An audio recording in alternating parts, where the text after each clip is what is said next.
Hello and welcome to Desire.dilemma, a podcast that amplifies immigrant voices in America. I'm Funmi Apantaku-Onayemi, your host. A lot of immigrants come from peaceful communities and happy families. However, they come and they stay, not only for themselves, but for their children. Their decision to stay for better opportunities can be heartbreaking. Nevertheless, they endure America's uncertainties and challenges as they stay.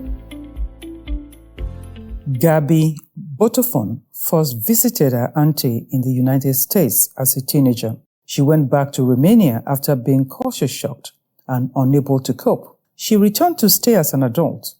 The country of Romania is a country north of the Balkan Peninsula. It was under a communist regime until 1989. It joined NATO in 2004 and became a member of the European Union in 2007. About 1.2 million Romanian Americans reside in the U.S. Gabi had worked in the banking industry. Apart from her work, she volunteers as a mentor with a children's organization where they offer college scholarships to immigrant young adults, many of whom are the first to go to college in their families. She says what they do gives young immigrants the opportunity to do what they want to do in life and help their families. Good morning, Gabi. How are you? Good morning. I'm doing great. How are you? Fine, thank you. Thank you so much for coming on our podcast to tell your immigrant story. So I'm going to begin by just asking you a few questions. I was so fascinated by your the beginnings. You talked about coming from Romania. Yes, that is correct. So let's take the story from there in terms of your family life in Romania, and then I'll follow up with other questions. Yeah, of course. So I was born in Arad, Romania. And we were a pretty small family. We're a family of four. It was me and my sister as children, and then obviously mom and dad. And we were a middle class family, working family. As far as my parents, we lived in the city. But obviously we had grandparents from both sides of the family, mom and dad, and two different villages. So because of the difference in age gap and the fact that my sister was about to start school, my great-grandmother from my mother's side, offered to help with raising me. So my sister and my mom and my dad remained in the city. I was taken to my grandma, grandpa, great-grandma's house in the village, which was about an hour away from the city. I stayed with them till I was about 2.5 years old. So during that time, my parents and my sister would come to visit often. And my sister would spend her school breaks in the village. So I don't remember a whole lot about that time because obviously I was too young to remember. But when I was 2.5, my great-grandmother passed away, unfortunately.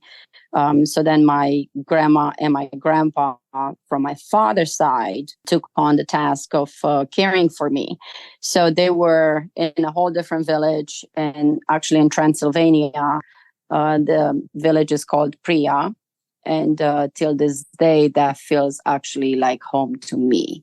I grew up with them my entire childhood, basically, till I was 7 years old and I started first grade. The village was nestled like in the middle of like a valley surrounded by mountains and stuff. And it was a pretty small village. We were only about 400 homes, I think, at that time. I'm not sure exactly the demographics and the population now. But it was just, it was magical. We had, everybody knew everybody. They were just the kindest, most welcoming, friendly people that you can come across. The children in the village, everybody knew everybody technically. And the kids in the village, we were all, spending time together. We were playing together. We were working the land together as we got a little bit older. because the country was still communist until I was 12 years old, 12 and a half, as a matter of fact. That's when we had the revolution. So in a communist regime, you don't really own the land. For the most part, it's part of the government. And then the government kind of tells you, what to plant on the land as far as what's needed. Potatoes, corn, you name it, all kind of crops and stuff. And then you have to work it. And then at the end of the season, like fall time, you would get a percentage of, that crop that was basically accumulated throughout the year. And that's what you would, have to kind of hold you over from buying stuff from the market and whatnot for as long as it lasted. Yeah, so my grandfather was very, very crafty.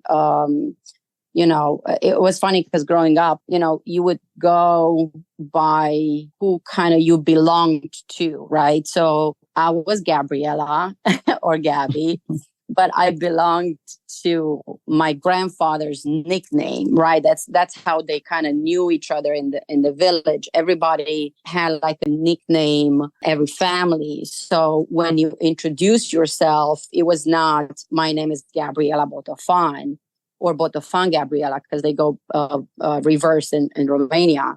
I was actually Gabriela Mocanului, which I belonged to my grandfather's household, right?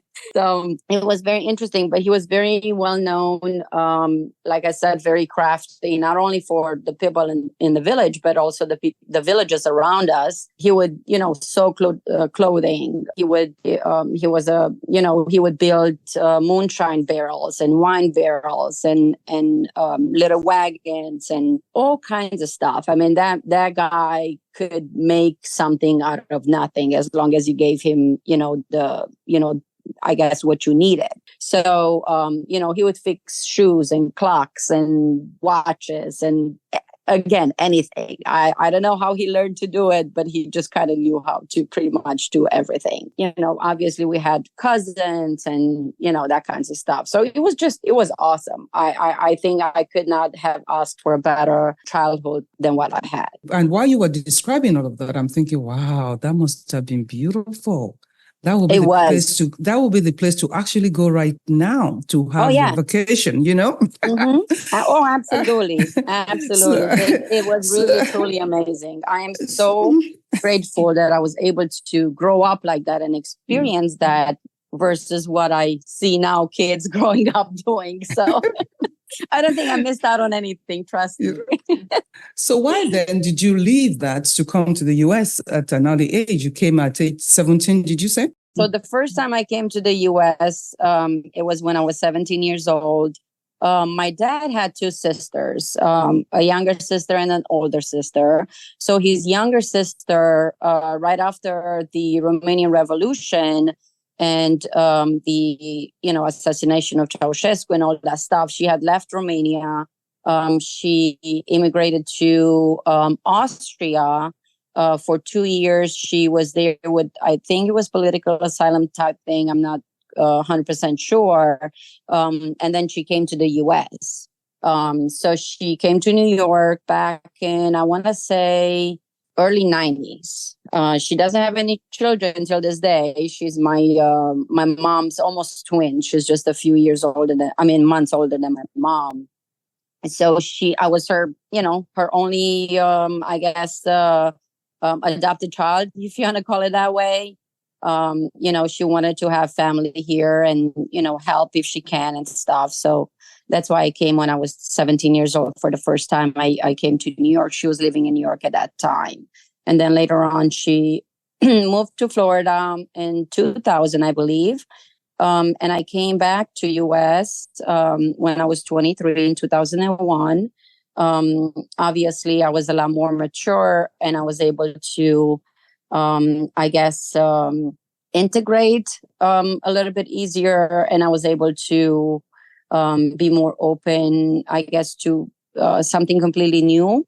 When I came to New York when I was 17 for the first time, it was only like 4 and a half years, practically after the revolution in Romania.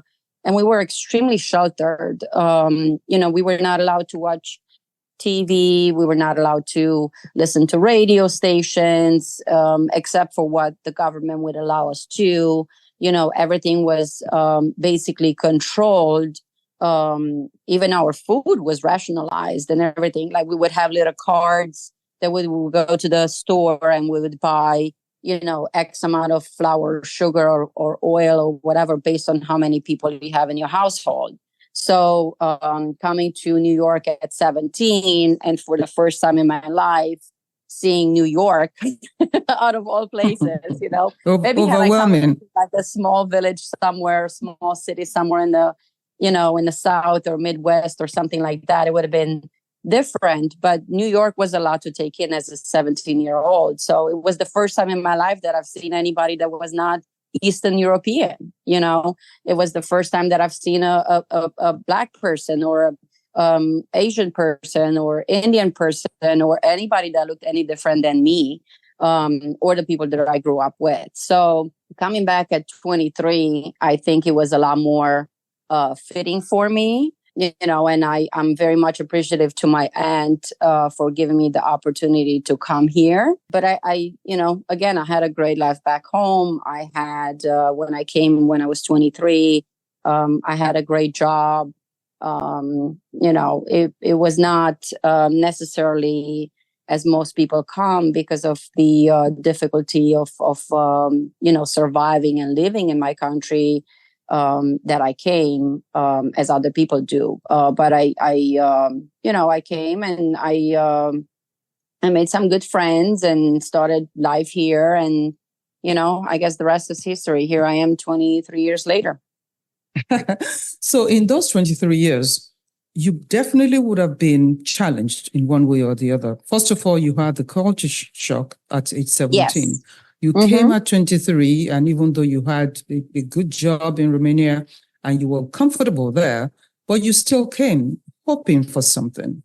What were you hoping for? What did you hope for when you came in at age 23? And what were you challenged by?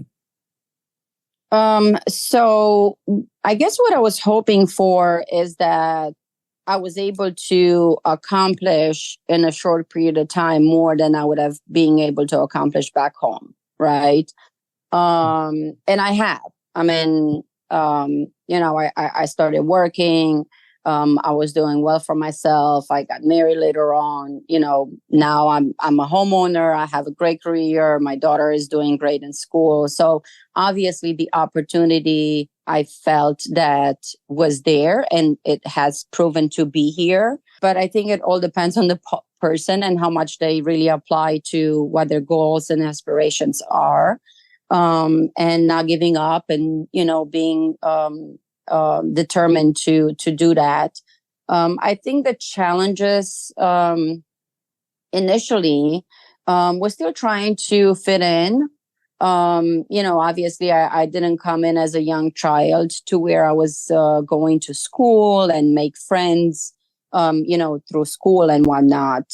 So as an adult, it's a little bit harder to do that. But I made some great people along the way.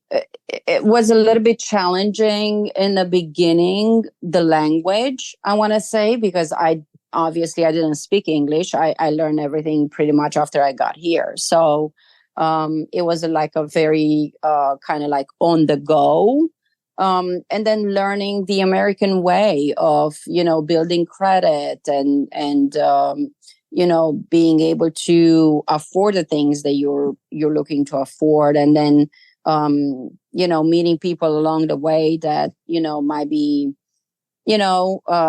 judging a book by its cover and not really giving the opportunity to really know me as a person, because obviously I still have an accent 23 years later. And I'm sure probably it was even stronger when I got here, where I started speaking English. But, I think that was probably the biggest challenge that I faced with, being here at a relatively young adult age, I want to say. You had a wonderful childhood, and now you have a daughter who has you and also has your auntie. Yes. And when you were talking about yourself, I kept thinking about myself going back to Nigeria, which is where I came from, and also taking my boys back to like a village. And I thought they had a wonderful time. So have you had the opportunity to take your daughter to Romania to actually experience some of what you experienced as a child? I have to a degree, and it's so funny because here in the US, obviously, I have my auntie, which is like my second mom, but we don't really have a lot of close family.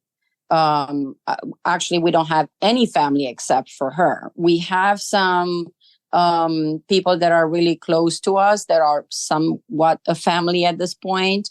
But none of them really have that, she doesn't have the same level of, the cousins that I had and the close friends that I had and whatnot. So I remember when I took her home, I think she must have been 8 years old when she kind of understood the family and the friends dynamic and stuff.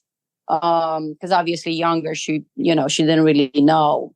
But I remember I think she was 8 years old.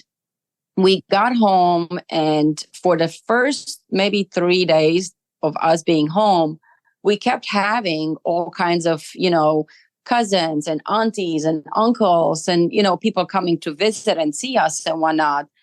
And after so many days of people coming over, she said to me, "Mommy, do all the Romanian people have such big families, or is just us?" What a question. We don't have any family back in the US except for Auntie Mariana. And here we are like 2 days in, and we're having, obviously in like a, different type of words she had used as a child. But, the gist of it was like, she was amazed that she had all these cousins. Like her little mind could not comprehend that we truly have, not a big family, because all of our family is probably 2, maybe 3 kids at most, but having one after other, after the other, after the other, coming in and, saying hi and spending time with us and whatnot. She was amazed. She absolutely loved that. So, I wish we would have, we could have spent more time home, but obviously, vacation in US is maybe 2-3 weeks if you're lucky a year. So it's not that, we could go home and spend extended period of time for her to really truly feel, what family and extended family means. So, but it was very funny for her little mind to think that, coming from barely anybody around to, big family around. Now, of course, she's almost 17, so it's different, but it was funny.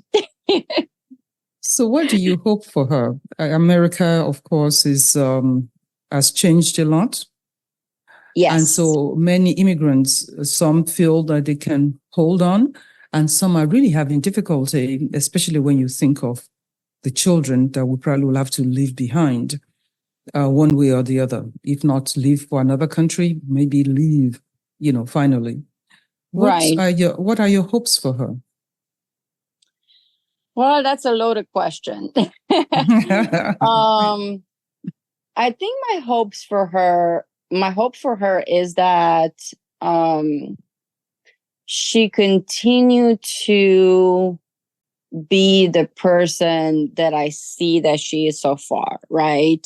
I think I see a lot of me in her, and I see that she's this very driven, determined, fearless, kind-hearted, just genuinely like good person, right? So I hope she continues to be that throughout her life. As far as where she wants to be for her whole entire life, obviously that would be her decision to be made. I will support her no matter what. But I wish that she would explore more outside of the US. I think there is more to this world than just being here. And I think the more traveled and more cultured people are, the more they understand different cultures, and the more they understand when they come back to the US, other people that are from those cultures. And I'm here to support her regardless of what she chooses to do in life. And I know she's on the right path, but I hope that she would, at some point in life, would have the opportunity to take some time to, be in Romania for a while, and Europe, and other countries, and just kind of decide after all that where she wants to be.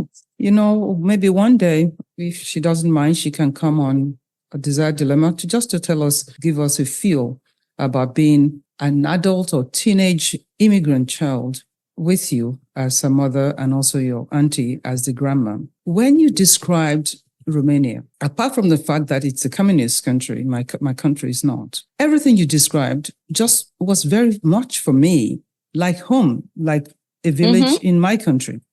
Everything you described about people coming to see you and just pouring their love onto you and your child, very much the same when I go home.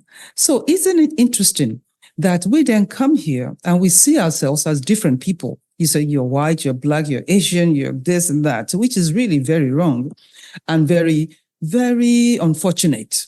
Because the more we get to know one another, the more we will know that we're virtually the same. Isn't that something? And I hope that by us telling stories like this, we'll see the commonality amongst us, right? And become to come together rather than be so divided. So I thank you for today, and I hope that you will have a beautiful and wonderful rest of the week. Our audience, thank you for listening to our podcast on immigrants' desires to come to America and their dilemmas in staying in America. We hope this episode has been helpful and informative. Remember, adapting to a new culture can be difficult, but with the right guidance and support, it is possible. Please help us to further our efforts in alleviating immigrant struggles. Please share and subscribe to this podcast. We also want you to share your story because many immigrants need motivation. Call us or text us on Desire Dilemma at 708-351-2687. 708-351-2687. Visit our website for more stories on desire-dilemma.com or email us on desire.dilemma@gmail.com. Join us again on Desire Dilemma, a podcast that amplifies immigrant voices in America. Thank you and have a wonderful rest of your day.